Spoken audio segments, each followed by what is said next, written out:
మేడ్చల్ జిల్లా సురారం కాలనీ వాసుదేవ ఆశ్రమంలో పహల్గాం దాడిలో మృతి చెందిన వారికి శ్రీ గాయత్రి బ్రాహ్మణ సేవా సంఘం ఘన నివాళులు అర్పించారు. ప్రతి దేవాలయం తరపున సనాతన ధర్మం దళం ఏర్పాటు అనివార్యమని అధ్యక్షుడు గోకులపాటి కృష్ణమోహన్ పిలుపునిచ్చారు.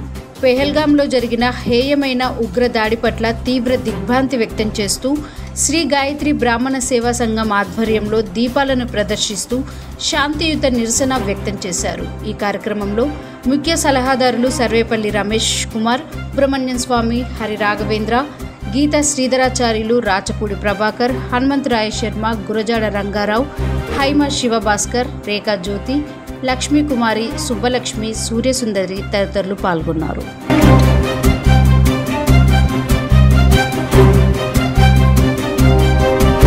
తీవ్రవాదుల దాడిలో మరీ ఘోరంగా మీరు హిందువులా అని చూసి వారిని నిర్దాక్షిణ్యంగా కాల్చివేయడం జరిగింది.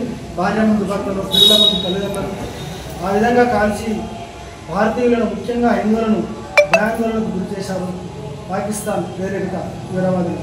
ఇది ప్రతిపన్న చర్యగా శ్రీ గాయత్రి బ్రాహ్మణ సేవా సంఘం తరఫున ఖండిస్తూ ఆ యొక్క దాడిలో మృతి చెందిన ఆ యొక్క అందరికీ కూడా ఆత్మ శాంతించాలని ఆ యొక్క భగవంతుని ప్రార్థిస్తున్నాము. ఈ సందర్భంగా ప్రతి దేవాలయంలో మన సనాతన ధర్మం కాపాడుకోవాలంటే ప్రతి దేవాలయంలో ఏ అమ్మవారి అయితే అమ్మవారికి శుక్రవారం ఏ విధంగా ఆ దేవునికి ఒక ప్రీతిపరమైన రోజు ఉంటుంది. ఆ రోజున ప్రతిరోజు సాయంత్రం 7 నుంచి 8, 6 నుంచి 8 గంటల వరకు 2 గంటల పాటు భజన కార్యక్రమాలు చేపట్టడానికి మనం ముఖ్యంగా బ్రాహ్మణులు అర్చకులు ముందుకు రావాలి.